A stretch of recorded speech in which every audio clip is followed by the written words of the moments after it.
The health benefits of consuming parsley smoothie cannot be overemphasized. In this video, I'll be showing you how to make a detoxifying, nourishing and refreshing parsley smoothie, inclusive of its health benefits.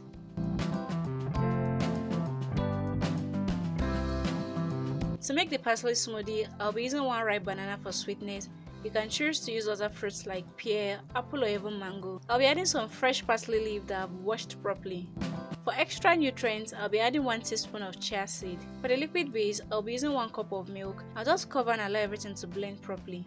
This smoothie is actually for 1 serving. So while that's blend, let me tell us more about the health benefits of consuming parsley smoothie. It helps to strengthen the immune system because it's rich in vitamin C, zinc and antimicrobial properties. It helps to prevent anemia because it's rich in iron and folic acid, which is essential for red blood cell formation. It helps to promote eye health because it's rich in carotenoid, which is a component that helps to maintain vision and promote good eye health. It also helps to promote heart health by reducing the risks of heart-related disease. There are other health benefits of consuming parsley smoothie, but this is just to mention a few. So after blending, our parsley smoothie is pretty much ready. Thank you very much for watching, guys. Please kindly subscribe to the channel if you haven't subscribed, like, share and leave me a comment in the comment section. See you next time with another exciting recipe. Do remember to always eat healthy and stay healthy.